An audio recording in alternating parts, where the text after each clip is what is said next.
that, welcome everyone to the Benzinga Crypto Show. For sure, for real. Hi, everyone. We're so thrilled to talk to you today. We have some amazing guests from Polyient Games, and thank you to everyone who contributed their questions to us. We're definitely going to ask our guest. And besides that, well, the guest's going to join us at 2:15. We're going to talk about prices today, unsurprisingly, right? And I think we're going to use our favorite coin market cap. But first, Aaron, can we bring coin 360 just to see the full picture? Yeah, absolutely. Oh, hey, Luke. Oh, hi. Do you miss us already? Wait. Hey. That was a good one, Aaron. AB with a nice joke. Solid. I like that. All right, let's get into the coins moving after our short intro. Yes. Let's hype up the crowd real quick. Please.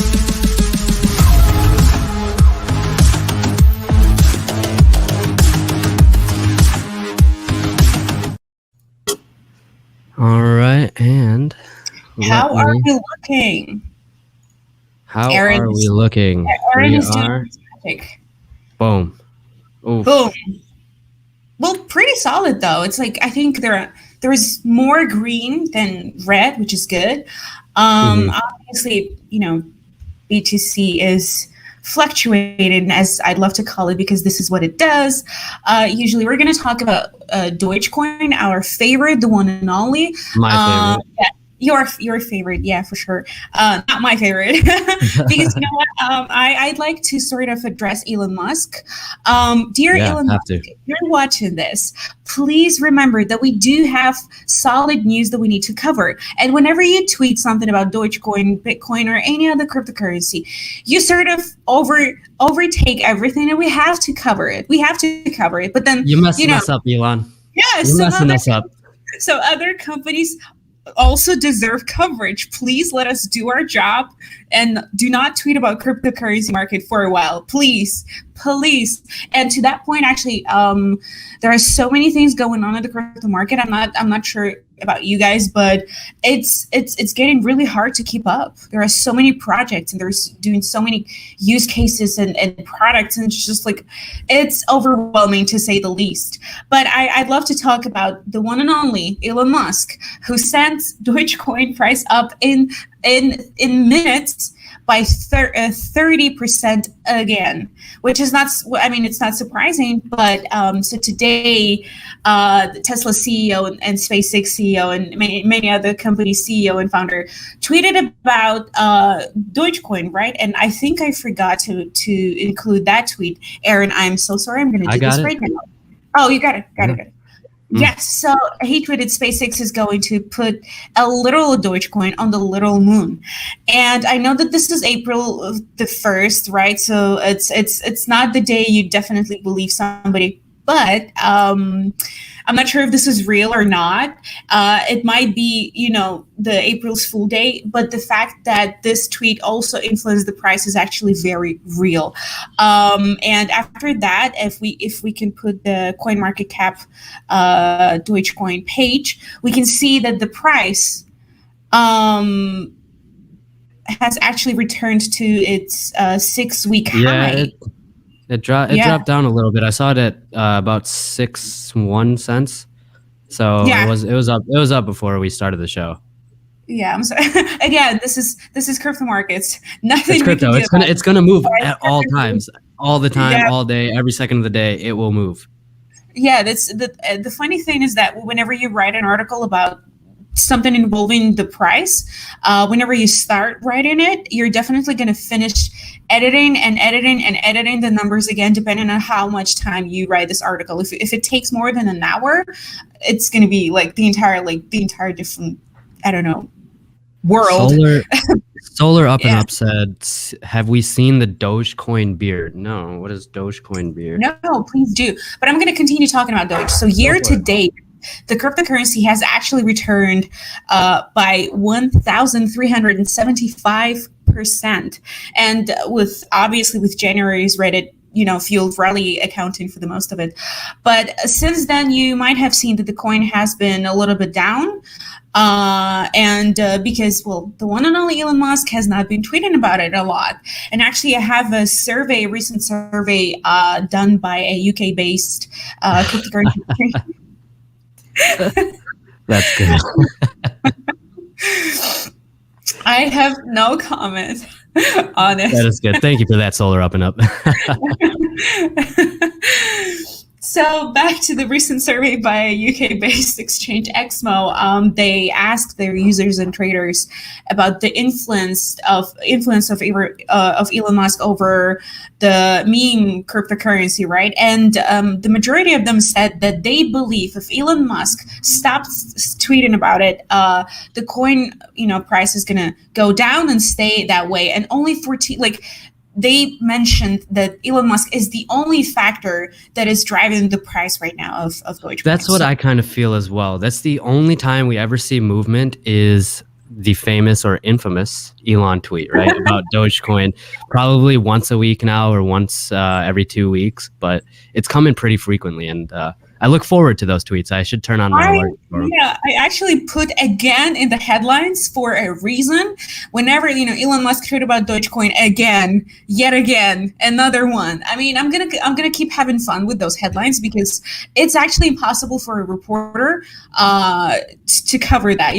Elon Musk tweets about Dogecoin, the price goes up. That's it. That's the news. But you can't actually skip it. So you have to at least try to have fun with the headlines. But only 14 of the responders of that survey actually believed that the cryptocurrency would continue growing without the support of the famous or infamous Elon Musk.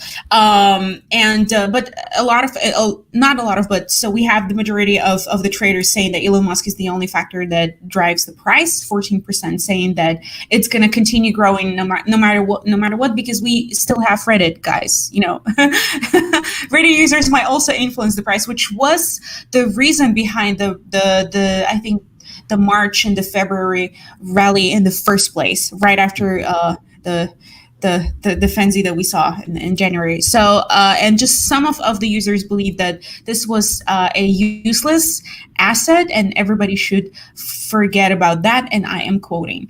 So this is some Doge news, guys, for you. Let's just a little bit of Dogecoin, guys. We don't talk about it all the time, but obviously when Elon tweets about it, we want to cover it, because it moves the coin.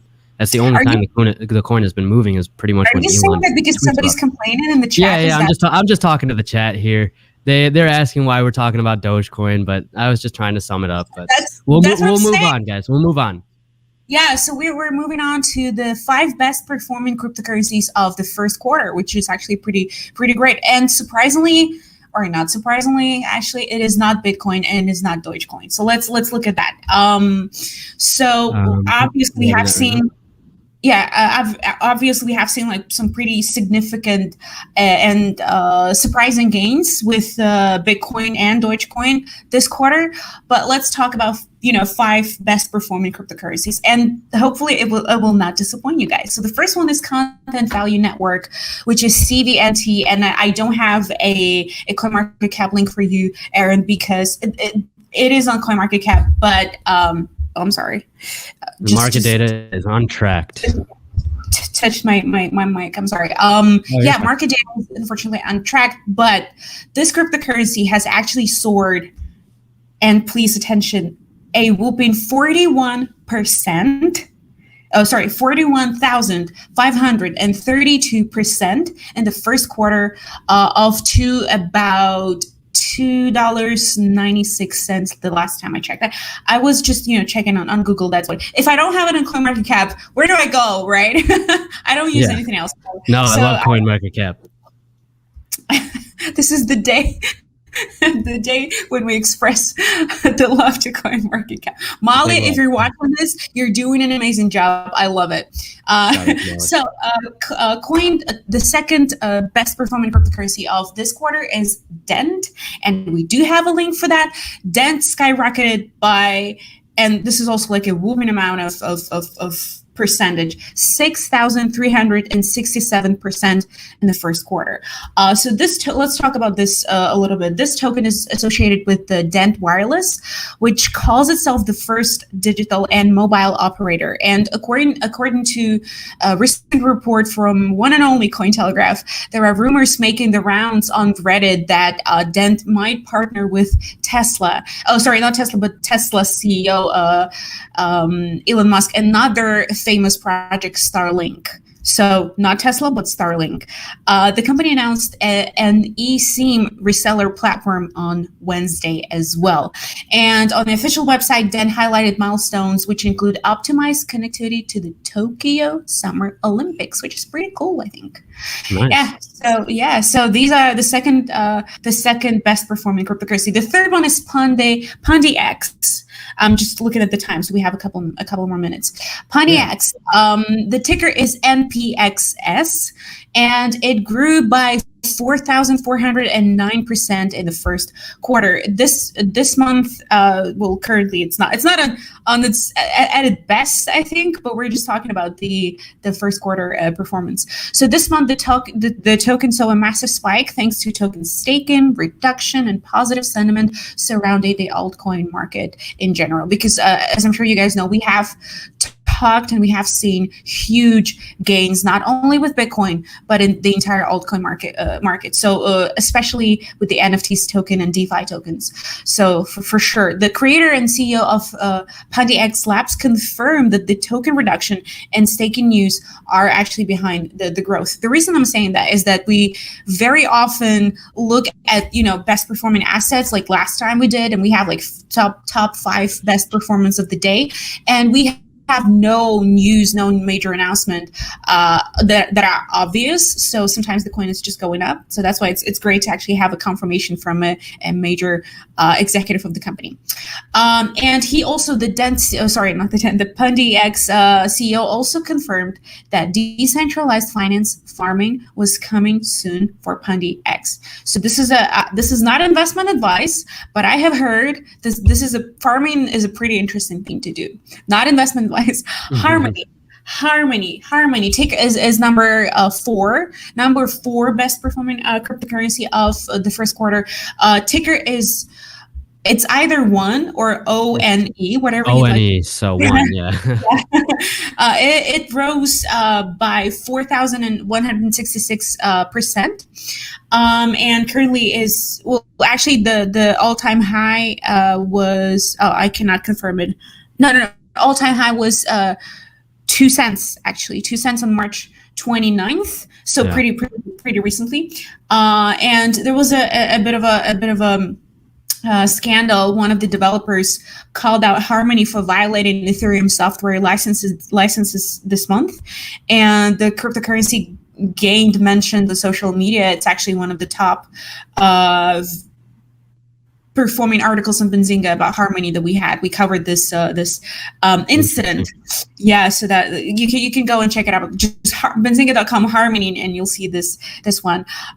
So yeah, in January, the blockchain company released its 2021 roadmap and offer a limited edition of 100 Atari Centipede and 1980s fixed shooter arcade game capsule collection as non-fungible token this Wednesday. Not a huge. That's a game that they're dropping. Yeah, a 1980s fixed shooter arcade game capsule collection. We would need Steve Cross to help us. Yeah, we need someone. I have no idea. Yeah, because I have no idea. There's so many new crypto NFT games out. I want to play some of them. Like I'm a gamer at heart, so like. The gaming aspect is cool, but like also the crypto side is what also interests me there. Just to see how that works, and like I just want to see a game demo. Have you tried Crypto Ninjas from the guest we had last time? The Crypto Fighter? No, unfortunately, I have not checked that. I have not tried it out yet. I didn't have time yet. Well, we'll also have an NFT platform representative today, so we can talk about that, and we have a lot of questions about that. All right. We did have one more, if we can just say like the last one that moved, and then we need to move our guest over because he does have a hard stop. So I do want to get in all the good questions that we got from our Twitter community. So The fifth one is Terra. Ticker is LUNA, which is, I think, is pronounced Luna. Gained 2,746%.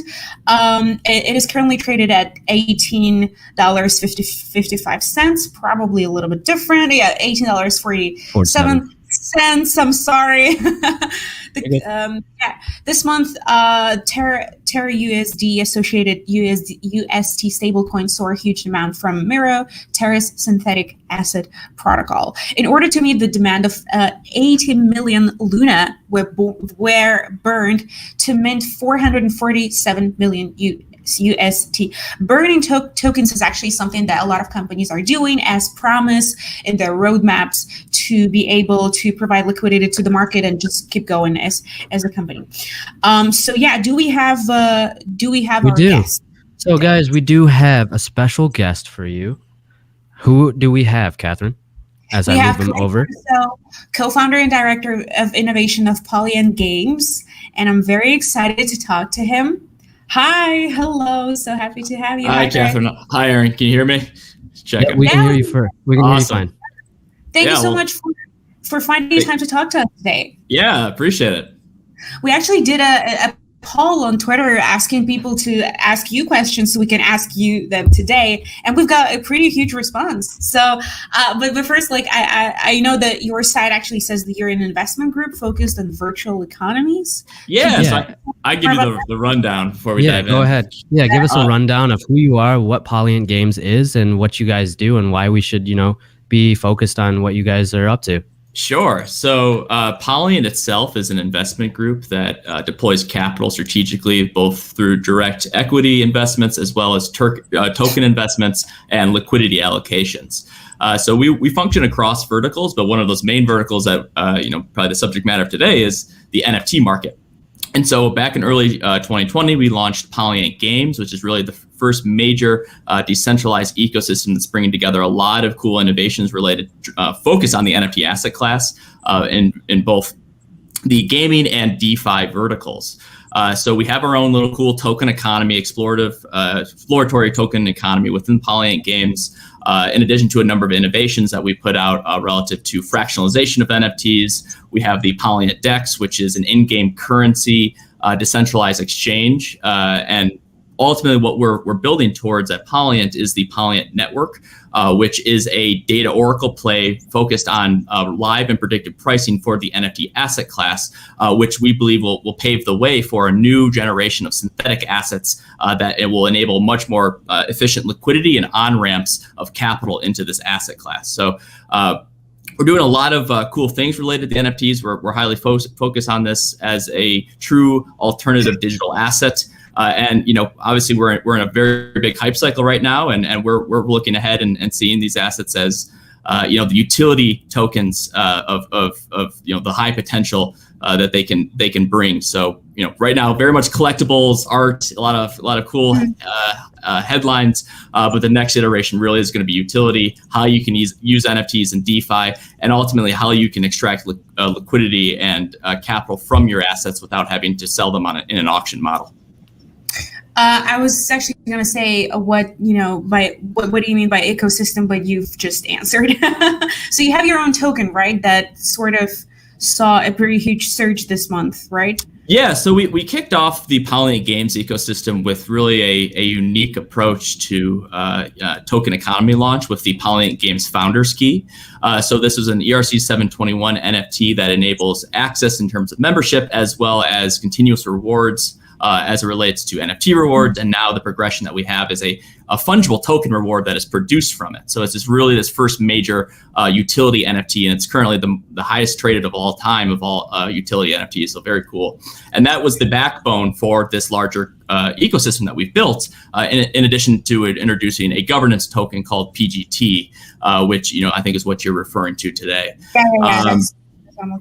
And with our approach here, we really wanted to push the thinking on how the fungible asset class and the non-fungible asset class can really interact. And I think, this has been an awesome testing ground for us to, both from an investment perspective and seeing projects that are leveraging NFTs and DeFi, but also in the products that we are putting out, whether it be the Vault system that's upcoming, as I mentioned, our fractionalization contracts and our DEX.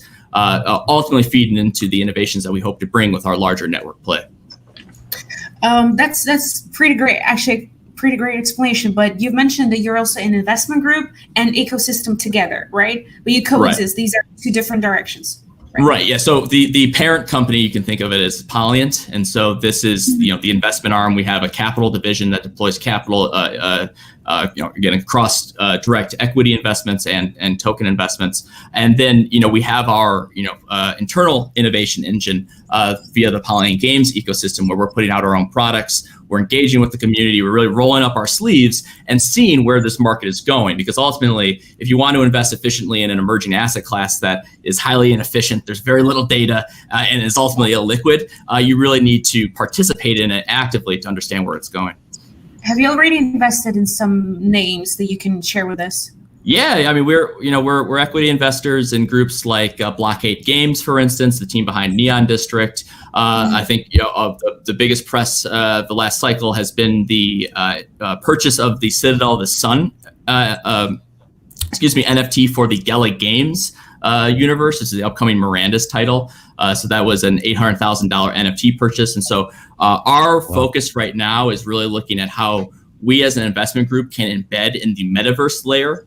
Which is very utility-driven, very user-driven experiences. Whether it's more generalized like Decentraland and Sandbox, or focused like Miranda's and some of these games that are upcoming, we see this as being the next major inflection point for the NFT asset class, because it's at its very core utility-driven. And ultimately, what we're building towards as well with our network play is looking at how we can leverage these utility NFTs as a starting set of assets that can feed into pricing models that, again, allow users to extract value from their assets without having to sell them actively on an auction type platform.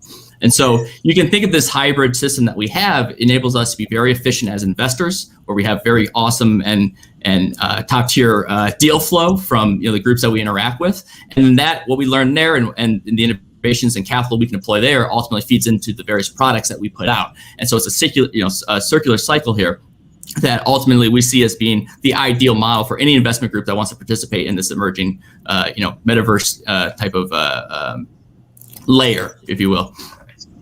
Is this the only group of project that you are considering for investment, just utility NFTs, or any other like DeFi? Yeah, so we do DeFi. We do, I'm hyper bullish on fungible tokens that are adjacent to NFT ecosystems. I think that's going to be one of the main on-ramps. I think it's a lot easier to get the traditional cryptocurrency user into the NFT space than going the other way and trying to get, say, the Fortnite gamer into the space. And so any project that is working at that crossroads of DeFi and NFTs, I think is primed for this next inflection point that we'll see once the market begins to grasp, the utility side of NFTs beyond the simple buying and selling and collectible nature of them. I'd like to sort of read out a couple of questions from our readers, which I think are great. So one of them is, what is the roadmap? But you have already answered that. We have a question from Christopher Chapman, and I'm reading this out. With users owning their own assets in games, what happens when those users are actually businesses or even crazier nation states? Yeah, I know Chris well.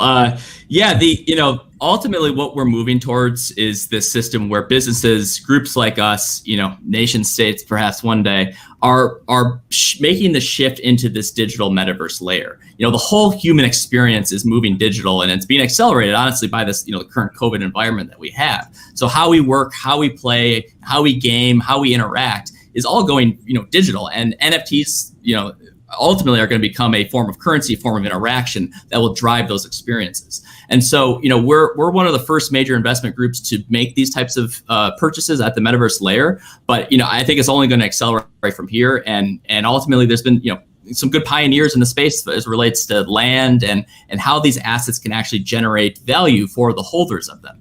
And, with the NFT market, a lot of the development was done during that long extended bear period that we had. So there wasn't much capital being thrown around, a lot of bootstrapping, a lot of heads down building. But ultimately now with the asset class being taken much more seriously, we see this emerging metaverse layer as only accelerating from here. And Polyient itself is looking to invest strategically, at the ground floor so that we can not only benefit from the growth of these worlds, but also be an active participant with the Polyient Games ecosystem, the Polyient network, and some of these products that we're putting out. Actually, to that point, can I ask you, when did you start?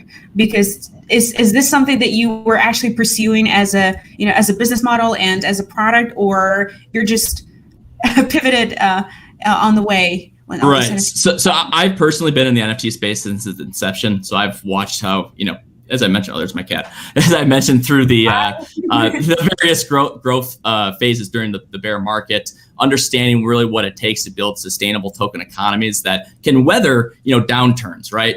Ultimately, everyone's a genius in a market like this, but what we're building and what we're investing in are projects that can sustain 5-10 years where the capital wouldn't necessarily be viable. So ultimately what we've done, and from the inception of Polyient Games, is really have this focus on the utility layer and this new investment model that enables us to roll up our sleeves. Because what you saw in 2017, 2018 were a lot of funds that went under because they were they over leveraged, they didn't understand the market that they were getting into, and that was a mistake that ultimately could have been avoided if they were active participants.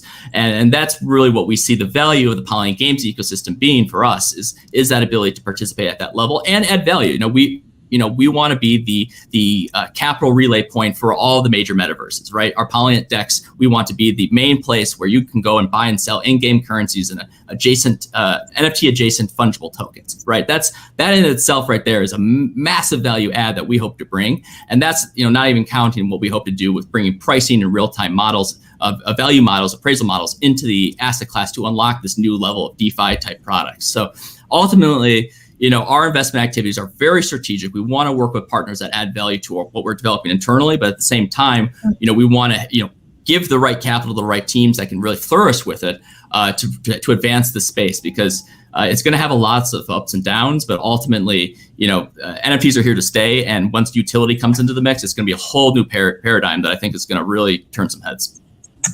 You've said that NFTs are here to stay, and this is what I was going to ask you at the end. But for how long, or is it just a part of the ecosystem that we have to, accept right now?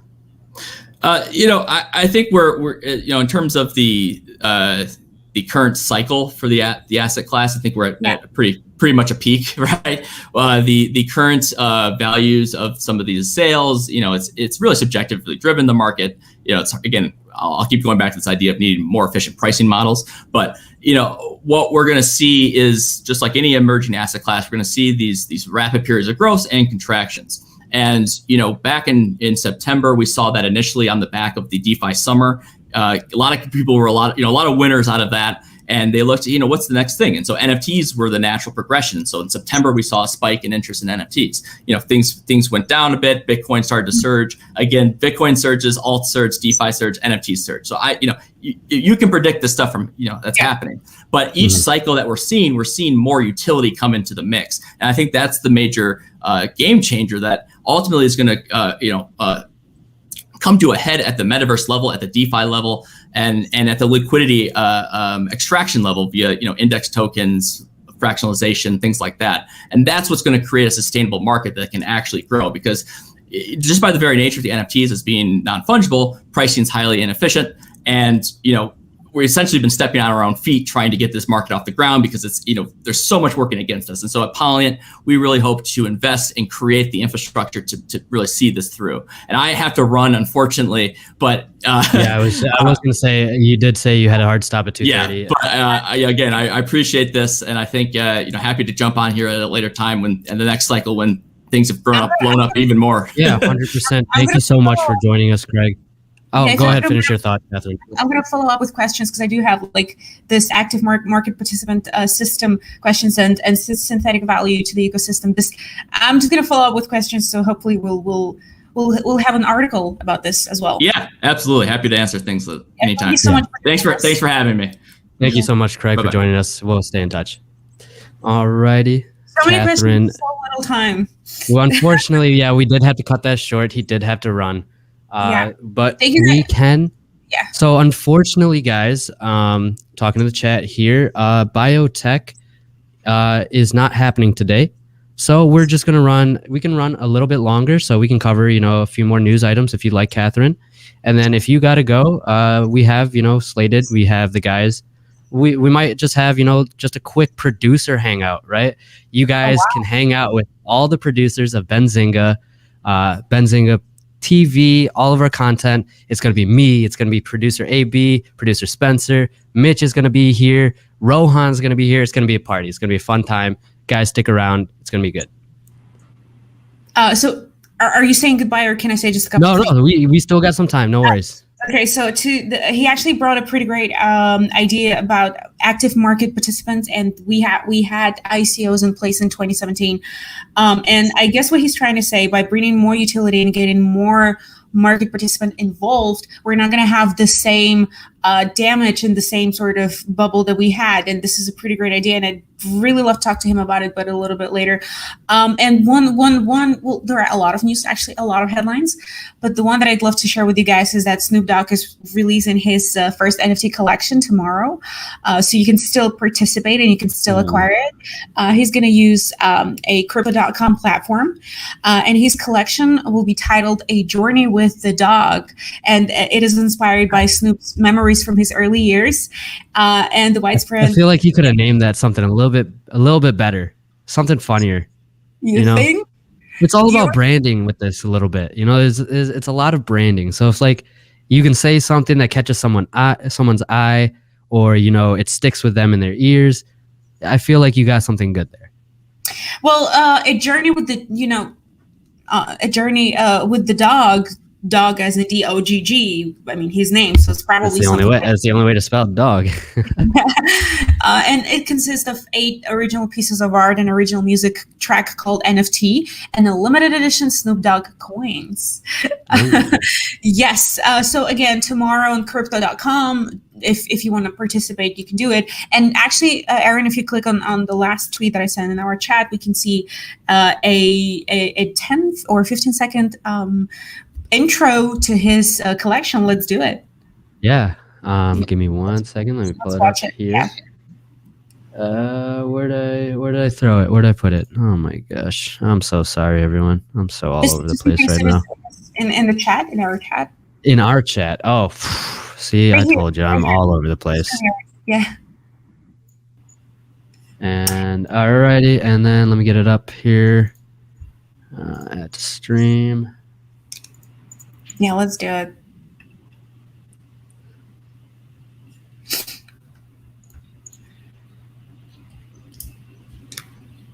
Oh, no sound though. Yeah. Yeah, but it's pretty cool though. I was watching this earlier today, and I might be able to participate just because I was a huge fan when I was growing up. So this might be the NFT that I'm gonna participate. That's interesting. Yeah. Yeah, I'm sorry that I didn't have time to ask questions and to recommend NFT games for you. Again, okay, we got next week. We have next week. Oh, actually, we probably won't have time next week because we have 2 big guests next week. So stay tuned for some really good crypto content coming up. Yeah, and the last piece of news is The Weeknd. The artist is also, he's the latest artist to embrace the NFT, and he's going to use he's teaming up with Nifty Getaway. Nifty Getaway is a platform that is provided by the exchange Gemini. Nifty Gateway, right? Yeah, so it's the same marketplace that work with Beeple. And so they will be holding a sale on Saturday with 2 main components, both of them involving a previously unreleased song, which will not be available on any platform in the future, plus visual art developed by Strange Loop Studios in consultation with The Weeknd. So yeah, again, if you haven't heard that, guys, this song is gonna be heard and listened to by only one person, the one who's gonna acquire this NFT. Yeah, so this, I mean, if you own the NFT itself, right? So you own like the original song, but what's stopping him from putting it out and letting the entire world listen to that song, right? He still owns the original copy. So what's it to him? He can do whatever he wants, right? Essentially, he might have. I'm not sure what kind of contract you're gonna have, what kind of smart contract or any other contract you're gonna have with the marketplace. But to your point, actually, there is a podcast hosted by Laura Shin, a former Forbes senior editor, crypto editor. Currently, she's working on a book, and she's also hosting a different podcast, Unchained.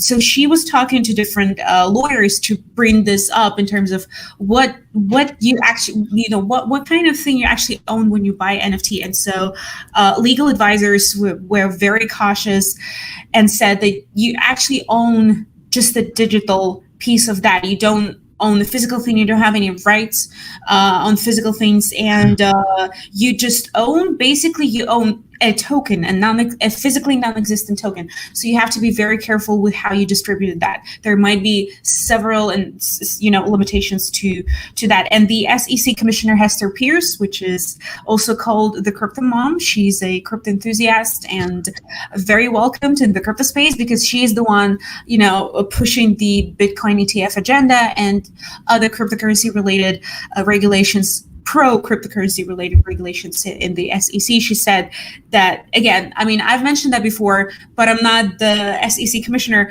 She mentioned just this week that you have to be very careful with your purchases of NFTs because it's probably something that the IRS will be willing to look into at the end of the year or in March next year. Yeah, depending on how much this takes off even more now. So it makes sense.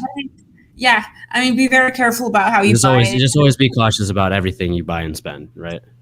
Yeah. I mean, it works for everything, but especially for digital assets. So be aware. And that is it for me today. We are getting ready for Tuesday with 2 guests and other exclusives on the show. Thank you, Aaron, so much for watching, and a big shout out to everyone who asked your question. I'll try to get thank you for sending in those questions from Twitter. Thank you for joining us for today's episode of the Benzinga Crypto Show. Thank you to Craig Russo for joining us from Polyient Games, the co-founder and director of innovation over there. Check out their website at polyient.games.com, I believe, or just polyient.games. That should be it. But yeah, that should wrap us up for today. Thank you all for joining us on this episode of Benzinga Crypto. Until next time, we'd like to see you there. Invest smartly and safely. Yes, absolutely.